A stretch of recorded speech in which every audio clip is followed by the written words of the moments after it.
Now, is it also true or correct that the word CMS stand for consecutive matching striations?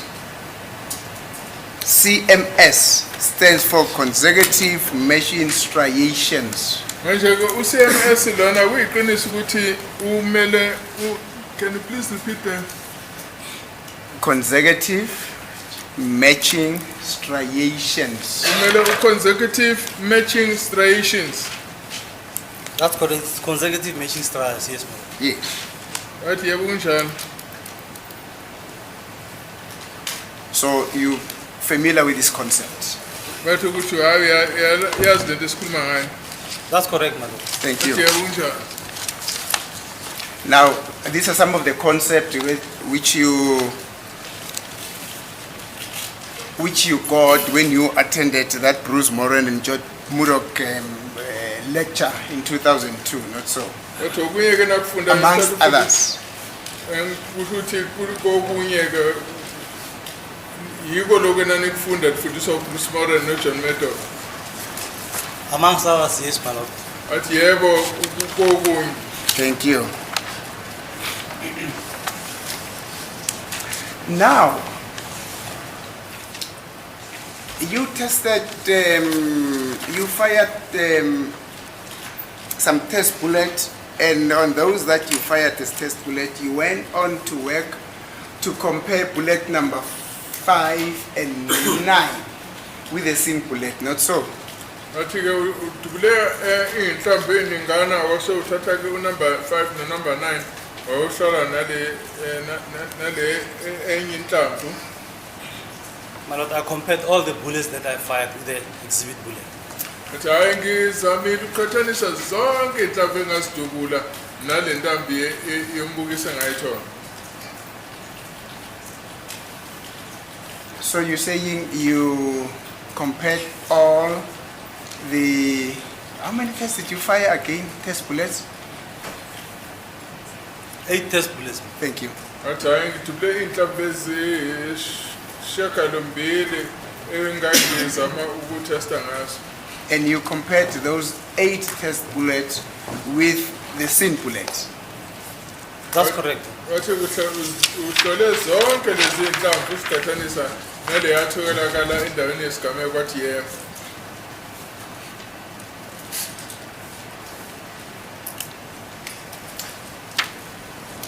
Then of those 8 bullets, you then proceeded. Then why did you mention in your,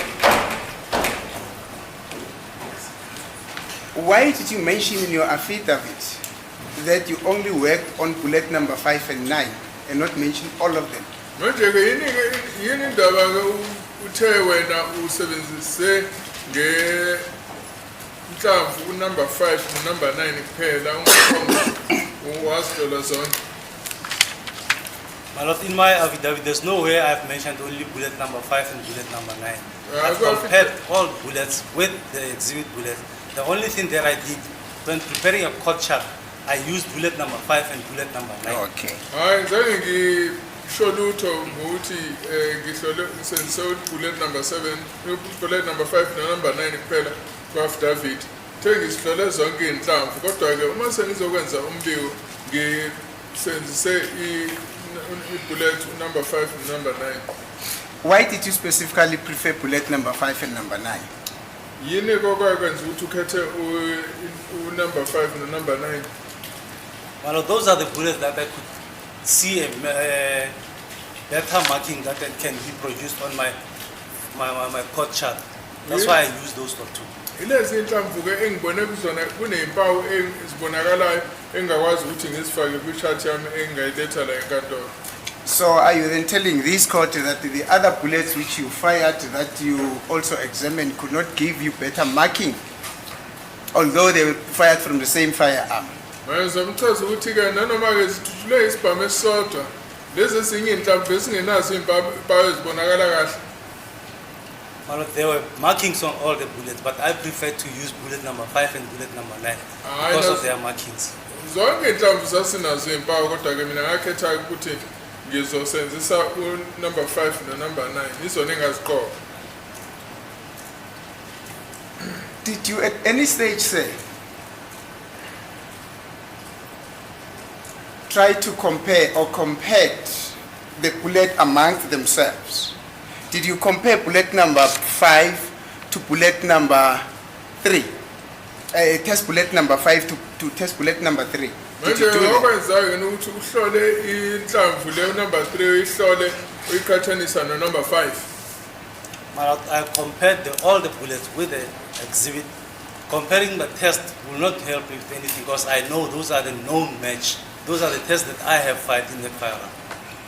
Athi hayi zonke bengiyiqhathanisa nenhlamvu eyatholeka esigamekweni ngoba bengeke kusizele ukuthi ngiziqhathanise zona zodwa ngoba zonke ezokuthela. But now the bullet that you ultimately used to prepare the code chart, which is bullet number 5 and bullet number 9, actually gave you better marks, not so? That's correct. Wagcina kusebenzisa ubhule number 5 number 9 ukuthi wenze ama-chart akho athi yebo. Thank you.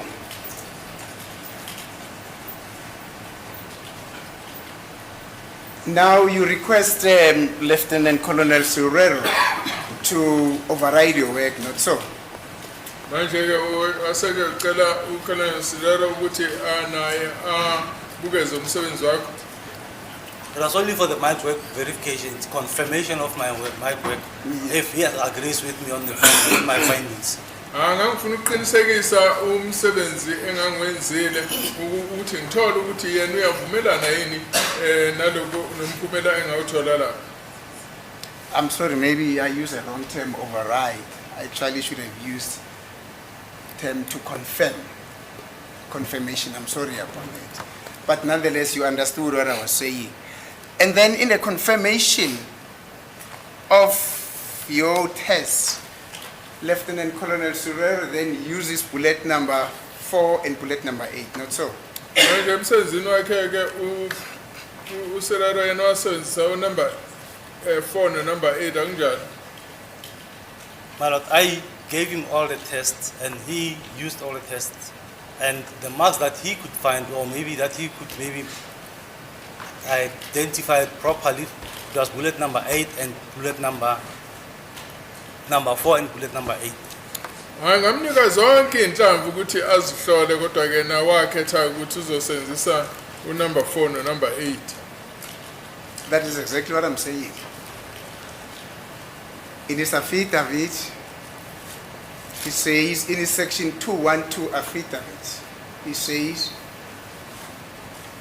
I use test bullet number 4 and bullet number 8 to confirm the tests that were done by Lieutenant Colonel Mangena. That is exactly what he says. Wakushoyo kwa-affidavit yakhe engaphansi section 212 uthi yena wasebenzisa le nhlamvu unumber 4 no-number 8 uqinisekisa-ke umphumela owawuthola wena. That's correct, my lord. Athi yebo kunjani? Thank you. You also wouldn't tell the court whether, you don't know whether did it make any endeavors to compare that bullet number 8 and bullet number 4 to those test bullets that you came and prepared on the court chart here at court, not so? That is bullet number 5 and 9. Kusho ukuthi kona wazi yini ukuthi wazisebenzisa ubullet number 4 number 8 waziqhathanisa nalezi wena wawusebenzisa ubullet number 5 no-number 9. My lord, I don't know if he compared those bullets first, but he compared all the tests probably with the exhibit that I gave him. Because the purpose was to compare the bullet, to confirm the microscopic work that I did, that the exhibit bullet is positive with the test bullet. Mina ngasi-ke noma wazama yini ukuqhathanisa lezi nhlamvu engangizigqokile mina ukuthi ngizisebenzise nalezi yena ayizigqokile, kodwa engazi ukuthi ngamnika zonke iy'nhlamvu ukuthi azihlole ukuthi ziyahambelana yini nale nhlamvu le yatholakala endaweni yesigameko.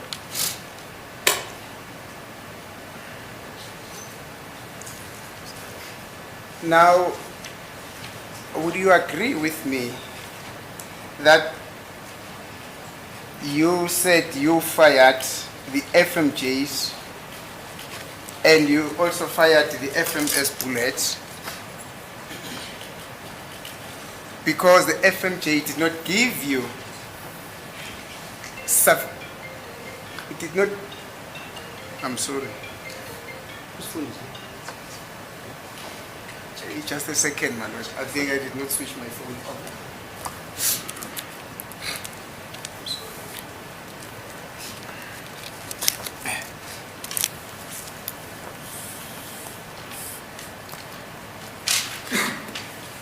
Now, you said you fired the FMJs, not so the full metal jackets, not so, amongst others. wathi wena kwezinye izinhlamvu wadubula lezi eziwuhlobo le-FMJ akunjalo?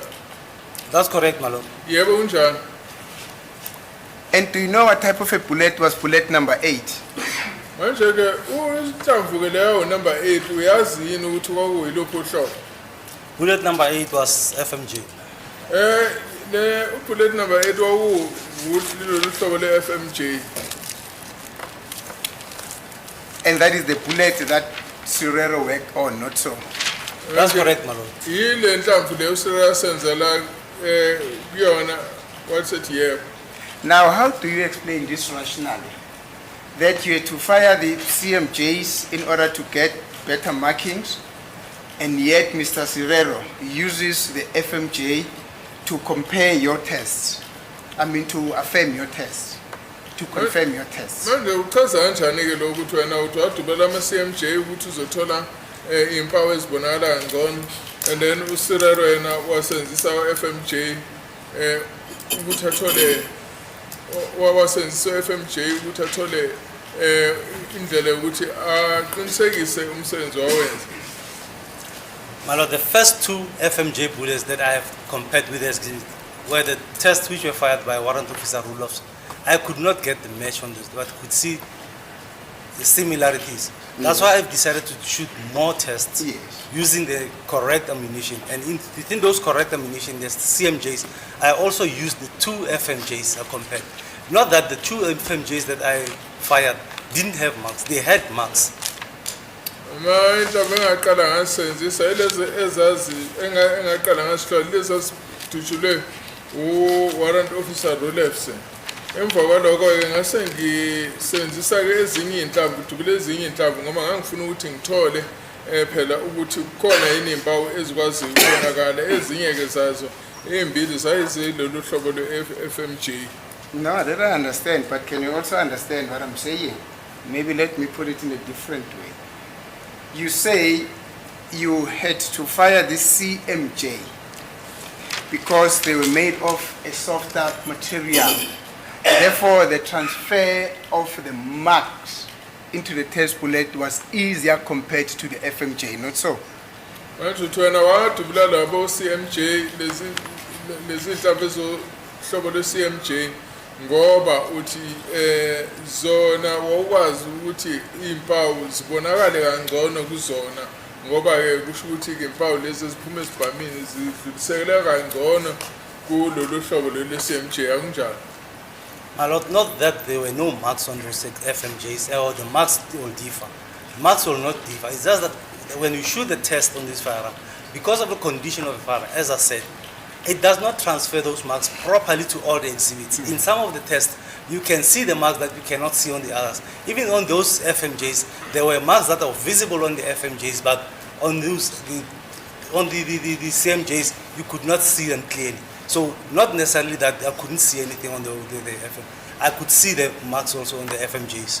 Yebo, lapha ku-FMJ bengikwazi ukuzibona lezi mpawu kodwa bezingacacile kangcono, yebo nje bekufanele kudutshulwe lezi eze-CMJ ngoba bese ngishilo ukuthi isibhamu lesi sasesigugile and iy'mpawu zazingadluliseki kalula zidlulisekela-ke ey'nhlamvini. Now you are also confirming that the firearm was old and the barrel was abused. It could not transfer proper marks onto certain types of bullet. That is what you're saying. Uthi-ke uyavumelana nami ukuthi isibhamu sasesisidala futhi nomphopho waso-ke wawusugugile ungasakwazi ukudlulisela iy'mpawu kalula ey'nhlamvini. My lord, it could not transfer marks clearly that it could, but it could transfer marks and it's possible to can match some of the marks that were transferred to the bullets by the firearm. Ngisho ukuthi impawu lezi zazidlulisekela ke emhlamvini zasingacacile kahle kodwa ukusho lo ukuthi kwakungenalutho oluwuphawu lesi sibhamu sasidlulisela emhlamvini. Thank you. Now back to my initial question, that which I surmise you did not understand. Sirero,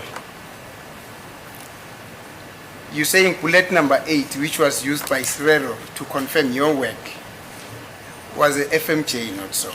Usho inhlamvu leyo number 8 esetshenziswa uSirero kwakuhlobo le-FMJ akunjalo? That's correct. Yebo kunjalo.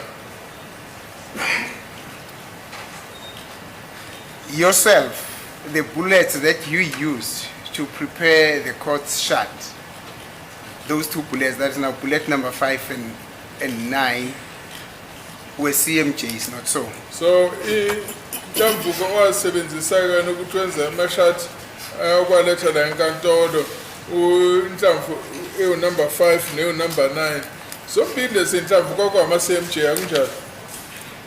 My lord, I will repeat again. Can you please answer the asked? I'm asking the question. Not I've answered so. this question and I'm asking it again. CMJ, I'm not saying repeat anything. I'm simply asking you, the bullets, the test bullets which you yourself have used in order to prepare the court's charts with CMJs, not so? Ngithi-ke mina inhlamvu wasebenzisa ukuthi ulungise ama-chart okwaletha la enkantolo zaza uhlobo lwe-CMJ akunjalo? That's correct, my lord. There's Thank two you. test bullets that I have prepared, that I preferred to use for the court chart, were the two CMJs. Yebo kunjalo ukuthi lezi inhlamvu ey'mbili engangigqoke ukuthi ngizisebenzise ukwenza ama-charge kwakwama-CMJ. Thank you. Now, Sirero comes and confirm your tests that are based on the FMJs. I mean your tests which are based on CMJs when he has used the FMJs. Do you understand it? Na uyafika usasebenzisa ama-FMJ ukuthi aqinisekise umsebenzi wakho wena owawusebenzise kuwona ama-CMJ. Do you understand it? My lord, the FMJs, I could make them positive, but I did not use them for court chart. Yebo bengingakwazi ukuthi ngisebenzise lezo inhlamvu ezama-CMJ kodwa ngizange ngizisebenzise ukwenza amashadi asenkantolo. But then why? Because Rulofs also used FMJs. Why didn't you continue to use these FMJs? Manje yini ngingazange ngiqhubeke ngisebenzisa wona ama-FMJ ngoba nangu no-Rulofs wasebenzisa ama-FMJ. My lord, I've mentioned this. The FMJs which were shot by Rulofs did not have proper marks. Okay. That's why I had to shoot my own test. And within my test, I've also fired the FMJs, of which on my FMJs, I could see the markings. Bese ngishilo ukuthi lama-FMJ ayedutshule uRulofs ayengenazo impawu ezicace kahle yikho ngithe mina angidubule ezami iy'nhlamvu and futhi kulezi engazidubula ngichazele ukuthi nama-FMJ ayekhona. Okay, thank you, sir. Now, you said you understand the concept of CMS, consecutive matching striker, not so? That's correct, madam. Uthe yazwisisa lento ye-CMS consecutive matching striata. But yeah. Now, in a test exhibit,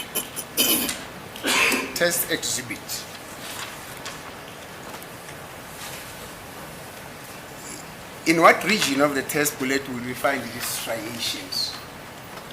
Manje ke kule inhlamvu le yasesigamekweni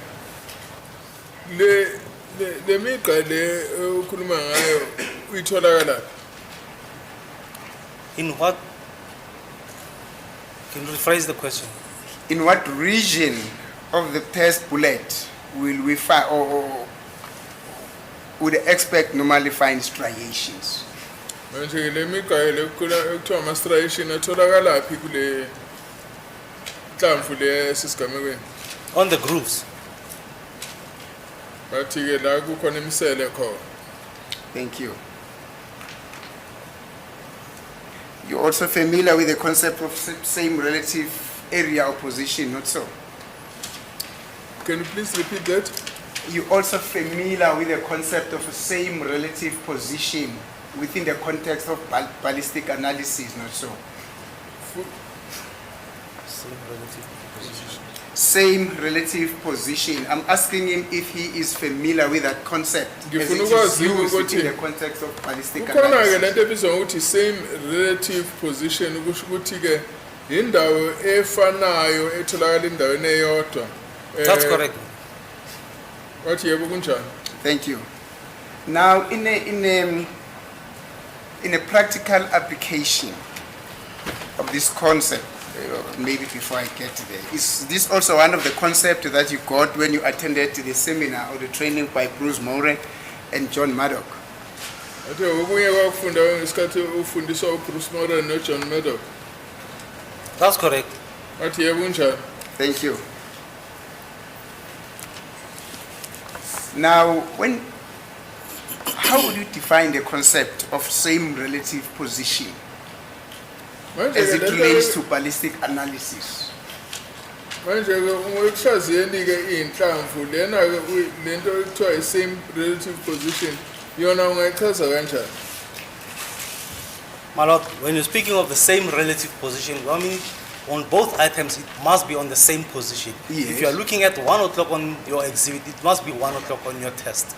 If you are rotating your exhibit or your exhibit and test, you rotate them simultaneously to look on the same relative positions. You're not moving one and then you move the other one, or you don't move the other. Both items must be on the same position and you move them simultaneously. Then you are on the same relative position. Makhona same relative position usho ukuthi ke imigqa le etholakalayo ke la enhlamveni ifanele itholakale endaweni efanayo kuzo zombili inhlamvu. Kusho ukuthi nanoma ke uziguqula ke lezi inhlamvu lezi fanele ziguqule ngesikhathi esisodwa ukuze kutholakala ukuthi endaweni ethize kuyatholakala yini impawu ezifanayo. Thank you. Now let us use just one exhibit. Just one exhibit. In relation to just one exhibit, test bullet, let's say it's a test bullet or it's a scene bullet, the bullet that is picked up from the scene. In relation to that exhibit, what is the meaning of this concept, same relative position in relation to that one exhibit? Not as when you're comparing two exhibits. Manje ke uma sikhuluma ke ngenhlamvu eyodwa noma yiphi noma ilethole esigamekweni noma ileyo utesta ngayo masikhuluma nge-same relative position usukhuluma ngayo. My lord, you cannot speak of same relative position in one item. It cannot be. If it's same relative positions, when you are comparing two items, it must be the same position from this one and this one. So if you are talking of one exhibit, what do you mean by the same relative position? You are relating it to which exhibit or to which part of it? Because we are talking about one item. Angeke ukwazi uthi izinto ziyafana kuwukuthi ukhuluma ngento eyodwa. Say, is it not so that when you are using two exhibits, the purpose why you're doing that is to compare if there are similarities between the same exhibits, not so? Uma uthole imibukiso emibili angithi ke kufanele ukuthi uqhathanise ukuthi ubone ukuthi khona ukufana yini akunjalo. Now you are comparing two different items, the similarities on those two different items. Then you must be on the same relative position on both three so that you can see if they match. Manje uma uqhathanisa izinto ezimbili ufanele uzame ukubuka endaweni engathi cishe kube indawo efanayo ukuze ubone ukuthi ziyafana yini lezi. Thank you. I don't dispute that, not even with a cent. Now let us start here. You receive a scene bullet, not so? Asiqale lana akasithi uthole inhlamvu etholakala esigamekweni. That's correct. Yebo kunjalo. Now, under your microscope, you put that sin bullet under your microscope, and then you determine that there are indeed some striations in that bullet, not so, on the grooves, as you say, not so. Uthatha le nhlamvu ifaka ngaphansi kwe-microscope ukuthi ubone ukuthi kukhona yini la ekudwebeke khona la kunemisele khona enhlamvini leyo akunjalo. That's correct. Yebo kunjalo. And let us assume at this point, you haven't received a tool which that scene exhibit could have been, or a gun or a firearm that scene exhibit could have been fired from. It's only the scene bullet. You've not received any firearm, not so. Manje uma ungakayitholi-ke isibhamu engacatshengela ukuthi ngabe kuyisona esadubula leya nhlamvu usaphethe sikhuluma ngokuthi manje usaphethe inhlamvu eyodwa nje etholakele endaweni yesigameko. I hear that, man. Yeah, no, this process is very necessary. We're trying to assist the court. We're simplifying it with a view to assist the court. Now, you put that scene exhibit under microscope and you're able to identify certain marks. Bathi manje uthatha-ke le nhlamvu oyithole endaweni yesigameko usufaka ngaphansi kwe-microscope manje usuyabona ukuthi kukhona iy'mpawu ezikhona la. Do you follow? Ngiyazwisisa? Yes, I follow that, my lord. Ngiyalandela. And because of that identification, is it not so that would you then mark those, would you then continue to mark those marks which you have identified under microscope, not so, from the scene bullet? Manje-ke kusho ukuthi-ke wena uzohamba ulokhu ubhala ukuthi iziphi naziphi iy'mpawu lezo uzitholile kuleyo nhlamvu uma uyibuka ngaphansi kwe-microscope akunjalo. My lord, I don't understand to mark them. To mark them, you can't mark them not knowing that what type of marks it can be unique markers, but are you comparing them with anything? Athi hhayi uma angazwisisa ukuthi zobe ngizimakelani ngoba nje ngenzeka ukuthi iy'mpawu nje ezikhona ezingafani nezinye iy'nhlamvu kodwa uma ungasikhathanisa ngibona ukuthi uzobe uzimakelani. Say you're not yet at the position where you need to compare. We're not yet there. You still now having one exhibit. You just want to identify that exhibit if it has got marks. Do you understand? Asikafiki-ke esikhathini sokuqhathanisa sithi uma usathole inhlamvu eyodwa usafuna ukubona nje kuphela ukuthi inazo yini iy'mpawu ezikhona lapha kuyona. Do you understand? Uyazwisisa? I understand there will be grooves on those and then there will be marks on the grooves. Yes. Athi yebo kuzoba khona imisele khona lapha kuleyo nhlamvu futhi-ke ney'mpawu ezithile zizobe zikhona nazo khona lapho kuleyo nhlamvu. Now, some days later, an investigating officer then brings a firearm and requests you to do a matching.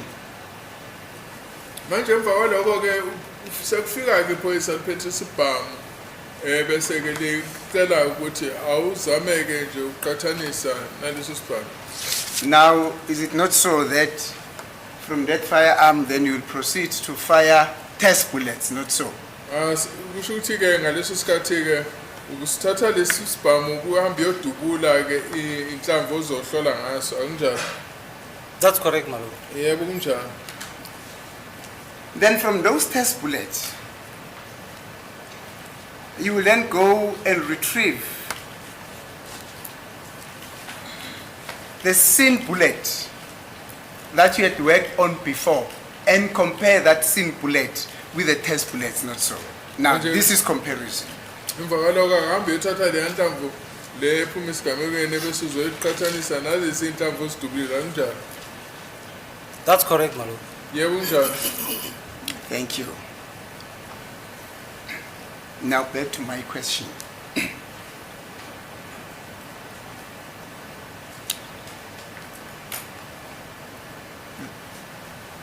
Those marks, because you've just said that there are marks, of course, that you could find on the scene bullets, which would be normally on the grooves.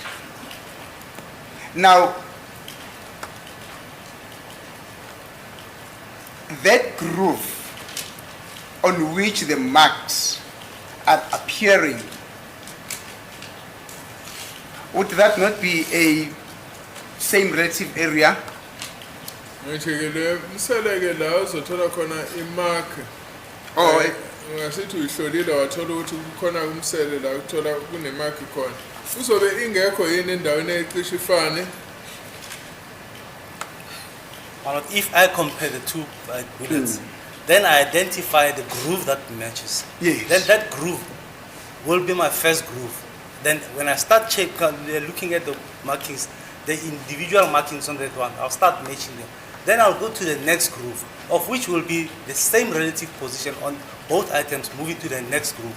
You can look into that when you see the whole groove. If you can see, you don't want to see the whole groove, you can just magnify it, make the marks a little bit bigger. You can count that.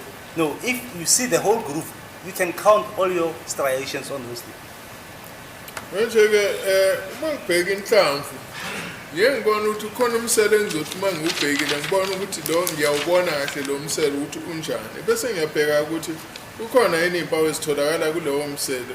And then ke uma sengiqhathanisa ke nale enye ke inhlamvu, ngizofuna ke umsele ofana nalo yamsele lo ngale bese ngiyabona ukuthi cha yiyo le ndawo engathi indawo ezifana nayo. Mase ngiqhubekela phambili ngizofuna indawo ezinjalo ezicishe ezifanayo.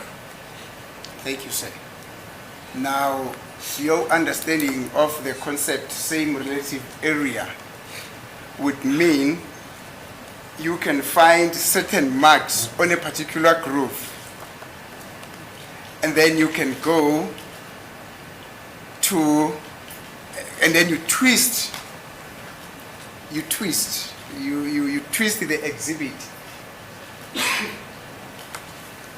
and then you find certain marks there as well. That it means now on two different groups you find marks which are similar. That is now your understanding of the concept same relative area. Manje usho ukuthi ke uma usuke wathola imarketize mhlawumbe uphawu thize komunye ke wemsele letholakala lapha kule nhlamvu.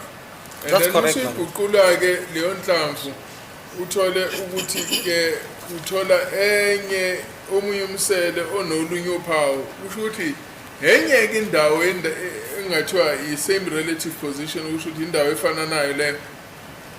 That's correct, Malo. Yebo unjalo.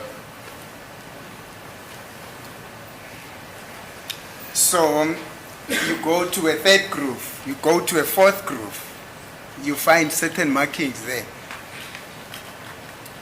on both exhibits, that are test bullets and your scene bullets, and you find certain markings which are similar. According to you, that will also constitute same relative area. That is the first groove, the second groove, the third groove, the fourth groove. According to you, that would still constitute same relative area. Manje musudlula kumsele wesibili wesithathu esine wesihlanu bese uthola ukuthi kukhona impawu ezikhona lapho endaweni efanayo iloko ozokubiza ngokuthi same relative area. That's correct, Malo. Let's correct kunjani? You attended this training offered by Bruce Moran and John Murdoch in 2002. Is that what you got from them? Manje ufunde lapha lesifundo sethula uBruce Moran noJohn Murdoch ngo-2002. Ikona lokho wakufunda lapha? That's correct, Malo. Yebo unjani? Sir, with due respect and the greatest respect that I have for the experts, I'm going to put it to you that you had it all wrong. Hayi ngokuhlonipha okukhulu-ke ngifisa ukutshela ukuthi cha engathi wenza iphutha. That is going to be demonstrated when and as and when the matter progresses, that you had it all wrong. Hayi kuzocaca uma siluqhubeka ngalolu daba ukuthi cha wenze iphutha.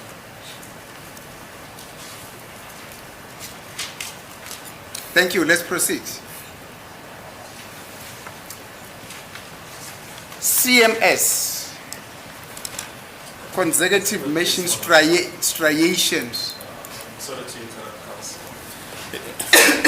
It has been put to the witness that to be demonstrated that he's got it all wrong without really laying the basis, my lord. Can we just inquire what is the basis for that proposition? Yes, Mr. Smith. Mr. I do not understand the basis of the objection, my lord. I'm requested to lay the basis, but I also don't understand the basis of the objection. No, it's May the state please explain himself. What does he mean? That what is the basis of that objection? No, but logically, that's how I understand the question. Logically, this expert witness must be told what the correct position is because he has got it all wrong. He must be told. Mr. Baloi, is that what you... Yes, indeed, that is the basis of the objection. If you don't want to tell him or her, or you don't think it's necessary, you're at liberty not to. I've just indicated, my lord, that as the trial progresses, Okay, that is fine. going to be demonstrated that he got it all wrong. All right, Exactly. So I don't understand the basis of the objection. all right. Thank you. CMS, the consecutive machine strier. What do you understand with the term consecutive? Manje-ke uma sikhuluma ngaleli gama leli esetshenziswa lapha ku-CMS consecutive matching strier, leli gama-ke elithi consecutive yini-ke oluzwisisayo ukuthi Let me put it this way. It could be a very broad term. I'm referring to it when it is used within a ballistic context. cha leli gama leli ngifuna ukuthi ngizwisisise kahle ukuthi la uma sikhuluma ngalokuhlola iy'nhlamvu ku-ballistic lisetshenziswa kanjani leli term elithi consecutive. My lord, I'll simplify it as continuous matching striers only. Hayi ngalichaza ngokuthi consecutive matching strier. Continuous matching strike. Asho uthi uchaza ukuthi-ke ngathi imigqa engathi iyafanana enokulandelana. Continuous matching strike. It's consecutive. Continuous. Thank you. Now, we are going to go into the chart that we have prepared in order to simplify this whole process of continuous, as you're saying, and You can say consecutive, continuous as or I'm saying. sequence of matching striers. Excuse me? Continuous or sequence of matching striers. Sequence of matching strike. Hayi singakhuluma-ke ngemigqa elandelanayo efananayo. Thank you. Now, I think if you go to the chart that we have prepared, because if we're speaking continuous, the sequence of matching strike, to a person who does not understand this concept, they will just be wandering in the wilderness. Let us simplify it by specifically referring to the chart that we have prepared. Thank you. Now, I'm going to request that we go to Exhibit 13E6. If it can be beamed for us, please.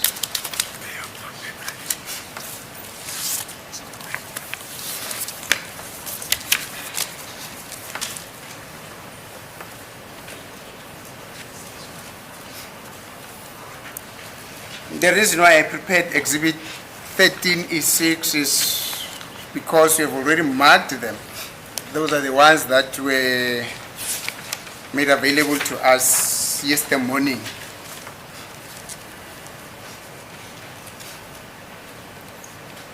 If it can be enlarged, please. Thank you. Now, is it correct that this is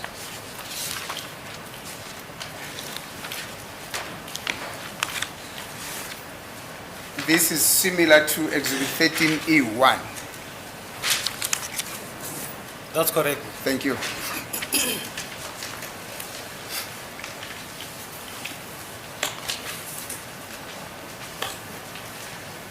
Just a second.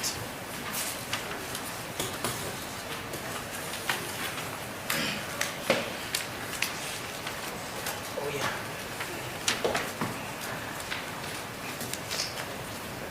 Thank you.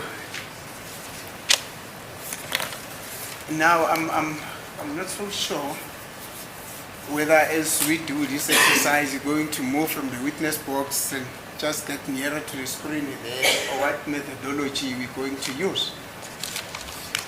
Maybe the state can assist in that regard. Remember, we're here at the invitation of the state. State is administrative. So I'm just wondering if the state will be in a position to assist. Because I'm avoiding a situation where we say, you see there, you see there, you see there, you see there, there, below there. No, it won't work. Science is the art of precision and accuracy. We are going to be very accurate.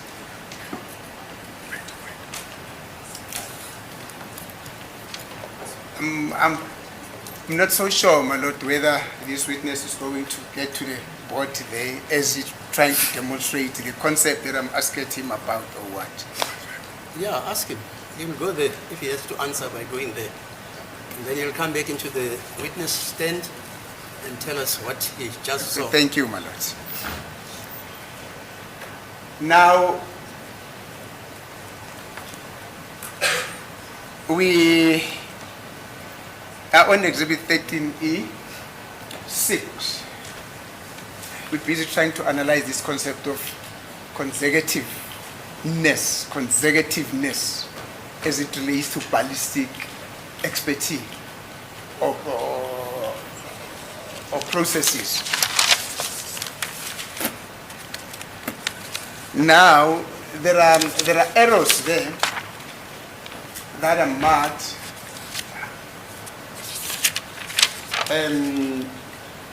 one that is on both. We assume that the exhibit that is on the left-hand side is the scene exhibit, not so. Sithatha ngokuthi ke la kubonakala khona kulesi sithombe kunemcibisholo e1 futhi ke sithatha ngokuthi ke isithombe singapha ngakwesokunxele isithombe ke senhlamvu eyatholaka endaweni yesigameko kanjalo. That's correct. Thank you.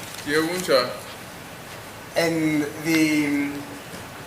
what is depicted on the left or on the right is a test bullet that was fired by you at the forensic science laboratory. So, Athi ke bonakala ngokusokudla isithombe inhlamvu wayedubula uze uzohlola ngayo i-test bullet. thank you. Now, there are errors there that are marked 1. Khona imcibisholo lapha ebhalwe ukuthi number 1. Do you see them? Yabona le imcibisholo. Yes, I can see it now. Thank Yebo you, sir. ngiyabona. Now, you can proceed. Actually, this is a process that the state needed to do, but unfortunately, they didn't. So, I'm now the incumbent that is taking you through the process. Now, what are they pointing at? Those others that are marked at number 1 on both sides. And the imcibisholo ebhalwe ukuthi 1 ikhombani. My lord, they are pointing at the striations that starts from the exhibit bullet, continues on your test bullets. Khombisa ke umugqa ke lo obonakala lapha kule nhlamvu yathola endaweni yesigameko ukuthi iyaqhubeka itholakale futhi kule nhlamvu le eyisetshenziswa ukuthi kutestwe ngayo. Thank you. And as you look on the screen, that will tell you that those are the highest point when you start from the bottom upward. Not so those ones, the arrows, they are at the highest point there. Not so. Which ones? The ones at the top. The ones which are marked 1, they are a little bit taller than the others. A little bit taller than the one marked 2, 3. 2 and 3, yes. Le mcibisholo emakwe ukuthi 1 ingenhlana kwale mcibisholo ebhalwe ukuthi number 2 and number 3. Or let me put it this way, they are at an elevated angle compared to those that are marked 2 and 3, not so. Akule engele ngathi phezudlwana uma uqhathanisa nale emakwe ukuthi number le mcibisholo emakwe ukuthi number 2 and number 3. Not so. They are at the elevated. Level, it means they are above those that are marked 2 and 3. Meaning 1. Yes, 1 on the screen, on the screen. Yes. Is that not so? That's so. Thank you. Athi yebo kunjalo ukuthi le mcibisholo ingenhlana kwale but number 2 and number 3. Now, when you have identified this 1,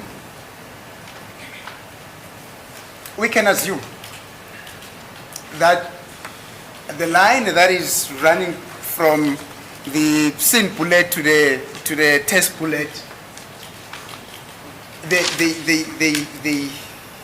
they align at the center of the 2 bullets. In other words, that could be regarded as a match, not so. Ngiyabonakala ukuthi khombisa imigqa efananayo kulezi inhlamvu zombili. They align, my lord, yes. Yes, that's a match. Ethi yebo hayi ziyafana. When you're only speaking about 1, you cannot say it's a match when you see only 1. No, in other words, okay. Ngeke ukwazi ukuthi hayi ziyafanana ukuthi ubone nje owodwa umuntu. In this regard, when I say a match, I don't mean, therefore, the conclusion is that the scene bullet matches the bullet that was, matches the test bullet. I'm saying there's a synergy there. The line goes through. It runs from the scene bullet to the test bullet. So there's a similarity there. Athi khona ukufanana lapho ngoba lo mugqa lona usuka kule le nhlamvu ethola esigamekweni udlulele kule nhlamvu le esetshenziswa ukutesta. That's correct, man. As I said, it starts on the exhibit bullet, continues to the test bullet. Yes. Athi yebo ziyafanana ngoba iqala lapha enhlamvini yombukiso iyofika lapha kule kwahlolwa ngayo.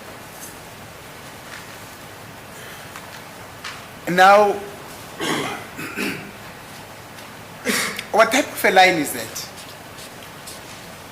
Is it a striation, or what type of a line is it?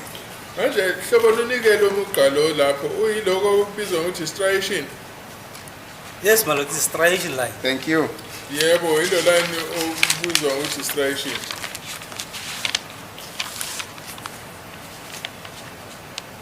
Is it a class characteristics? Come Is again.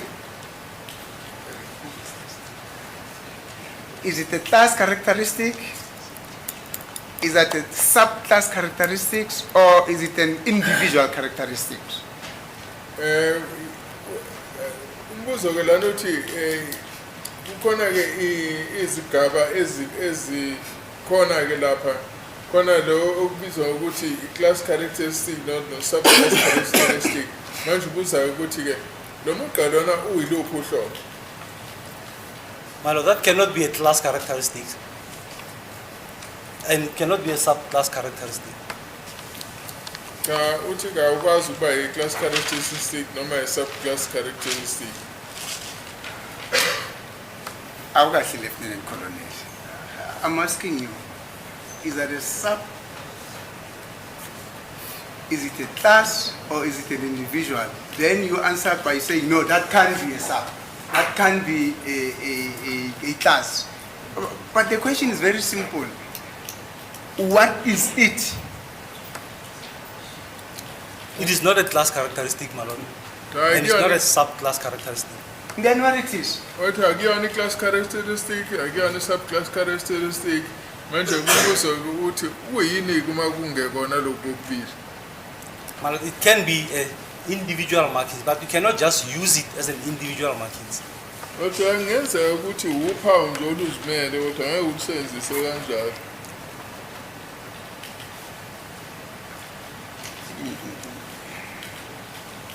Just a second. Yes, thank you.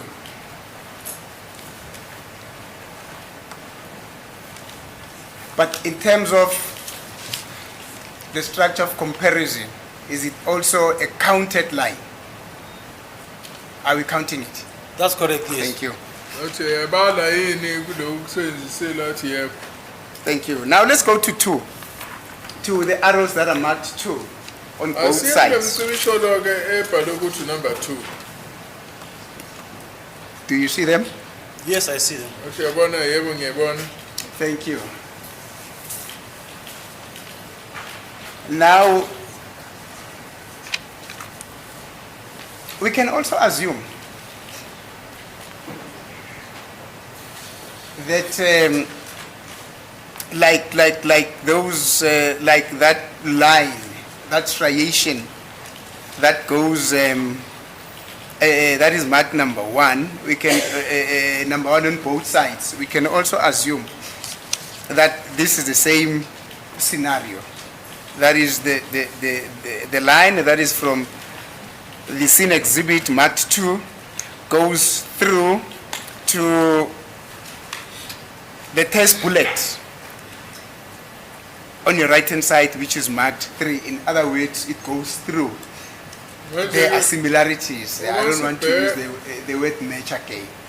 Masibheka ke sothi kuyafana nakuloko esibonile kulomcibisholo oqala ukuthi umcibisholo lo wesithathu lolu phawu lelo liyadlulela kule nhlamvu le okuhlolwe ngayo kulusuka lapha kule nhlamvu le eyathola endaweni yesigameko kanjalo.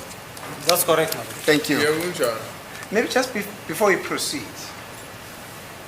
is this now a 2-dimension or a 3-dimensional process? Using a microscope.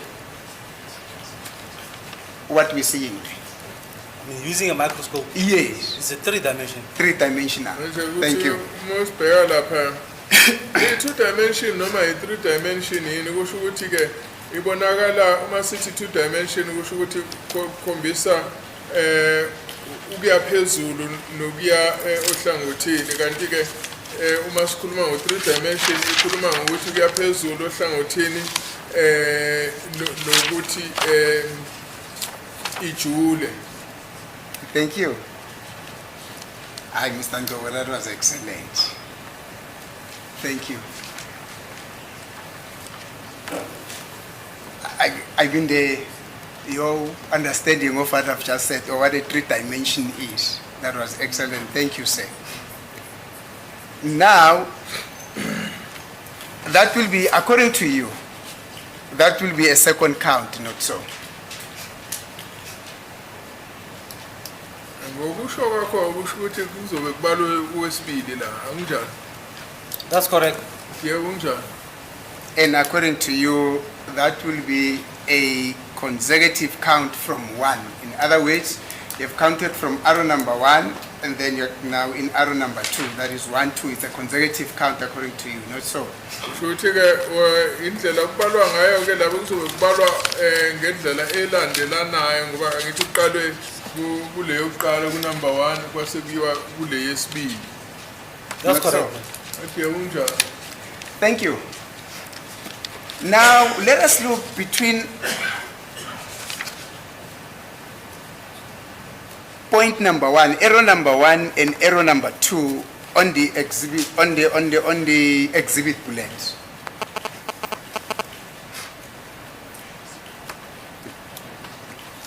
between the space that is between the first striation and the second striation in the same bullet. What is it that you are able to identify there? yini ekwazi uyibona uma siqhathanisa umdlalo wokuqala Or what is identifiable there? yini ke ekwazi ukuthi uma uyibheka ibonakala The space between the two is equal. Yes. theka ukuthi ke ibanga ukusuka kulo mugqa wokuqala ukufika kulo mugqa wesibili liyalingana The spacing, you're right, and what else? okunye What else meaning? What else do you see? Meaning, what else do you see there, Lieutenant Colonel? yini okunye okubonayo lapha Are we referring to the other marks on the... I'm specifically speaking about the site of the test bullet between arrow number 1 and arrow number 2. That's why I said the space is equal. So I don't know any other thing that you are referring to. So you don't see anything. I don't know what you're talking about or referring to when you say anything. angazi ukuthi umuthi yini okunye okubonayo ngizothi uchaza ukuthi yini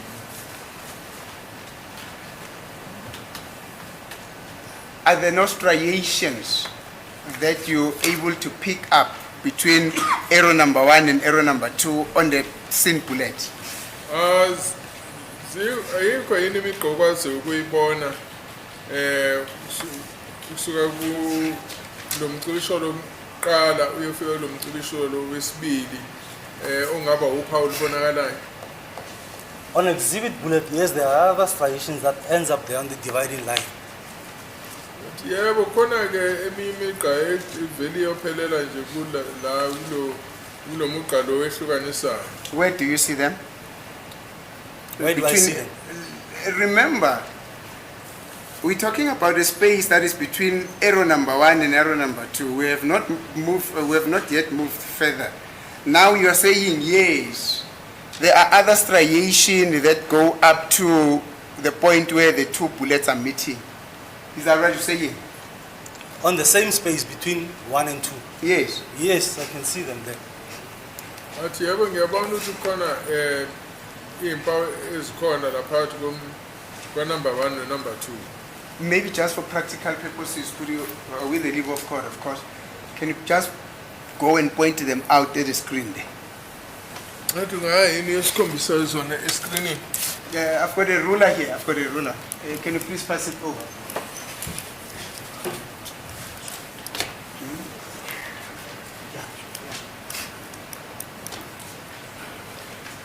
Are we referring to these striations here? The ones that are here. I'm asking you, what do you see? You must tell us. You have said you're saying striation. I'm not referring to anything. You must tell us what do you see there. I'm not referring to anything. I've only asked you, what is it that you see between the space marked arrow number 1 and number 2? Then you said you see striations. Then you went there and pointed them out. Those striations. Yes, there are striations. Thank you. athi yebo ikhona imigqa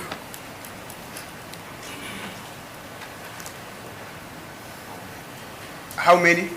mingaki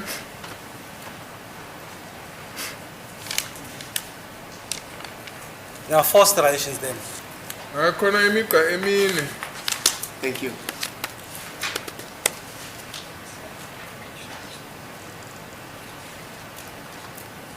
Those 4 striations which you've just mentioned, do they go through to the test bullet? which manje is le on the migqa right? emine iyadlulela Are they also test visible bullet? on the test bullet which is on the right? iyabonakala yini imigqa kule bullet le kuthiwa i-test bullet engapha ngakwesokudla My lord, they continue to the test bullets, but on that part of the test bullet, they are not visible. I just want to point out to you the court. If you look at the test bullet here, they are not there, but if you continue looking, there they are at this side. On this part of the bullet, they are not there. So if you look at your bullet, As I said, it's a soft bullet. It's a soft lead bullet. If it bends like this part will not have your Yes. marks. But this part will have your marks. Okay, thank So you. that bullet, because it's a soft bullet, the Yes. possibility of it bending a little bit so that it cannot pick up all the marks Yes. are very high there. Okay. Ngoba ke le nhlamvu yenziwe ngomthofu kuyeza ukuthi kube khona la igobe khona bese kwenza ukuthi ke la lezi impawu lezi singadluleli endaweni eyodwa kodwa ke uma siqhubekela phambili ziyabonakala lezi impawu kuye le nhlamvu le. Thank you, sir. Now, you had an opportunity the whole weekend to go and identify areas of similarities between the. There it goes again. Oh, it's back again. Between the similarity, similarities between the test bullet, and when I say similarities, please understand me contextually. Between the test bullet, which is on the right, and the exhibit bullet, which is on the left, to identify all those marks which are similar, whether they extend or they do not extend. Usolila isikhathi esihle ngempela sonto ukuthi uhambe uyobheka futhi ukhombe zonke indawo la kubonakala khona iy'ndawo ezifanayo imigqa efanayo kule test bullet nale nhlamvu etholakele endaweni yesigameko. Not so. Yes, because that was not the assignment. The assignment was to go and depict the marks that are visible on E1. And that is precisely the exercise that the witness has done. Not all the striations, but the striations that he has identified on exhibit E1. Yes, it is a court, my lord. I think the state again had it all wrong. Very all wrong. Exhibit X13 EC1. He has got no markings. Which is the reason why on Friday, this expert was requested to go and identify and mark those areas which is able to identify on the exhibit bullet and the test bullet. That was the assignment. Nobody said to him that, look, if you are unable to find it in the middle and you find it at the end, you should not mark it. But exactly, that is coming, my lord. Let's look at point number 3, error number 3. Error number 3. Sibheke umcibisholo wesithathu. Now, is that not what you're suggesting, that the bullet would not have been able to pick up those marks as per demonstration of it bending in the middle? Actually it's taking is it a convex or a concave shape? I think it's a convex shape or a concave shape, yes. Such that as it goes through the barrel, it is unable to pick up mark in the middle of its body, but only on its edges, on its ends, not so. That is exactly what you have done on point number 3. And nobody said you should go and do it in point number 3. Now back to my question. If you are saying that those striations that we have already pointed out as striations that are between point number 1 and point number 2 on the scene bullet are also on the test bullet, irrespective of where they are in the test bullet, if you're able to pick them up, why did you not do the same exercise as you did on point number 3? Uma ukuthi ke khona ke impawu zibonakalayo lapha enhlamvini yembukiso ezikhona lapha kule nhlamvu ye-test yini ke ungazange usikhombise lapha ku number 3 njengoba wenzile kule mcibisholo yokuqala nosibili. Marat, I've pointed the sufficient marks to show the similarities between both exhibits and the test. I didn't point out all the marks. It's not going to be possible to point all the marks there. There's a lot of marks there. Angizange ngifuna ukukhomba zonke impawu kodwa bengikhombisa nje impawu ezingasisiza ukuthi sibone ukuthi kukhona ukufanana. But sir, exactly, That was the assignment. Go and identify all the marks that are found on the test bullet, on the test bullet and as well as the scene bullet. Nobody said limit yourself. That is the exercise that you are requested to go and do. Then you decide to come up with this. The state is objecting. That's a good question. We're not going to repeat ourselves and belabor the point, but we've made our point that that was not the object of the exercise. The object of the exercise was for this witness to highlight the markings that he has identified on exhibit E1 on the exhibit that is now handed up as exhibit E6. That was the sole purpose of the exercise. As it please the court, Manat. I think I've made my point.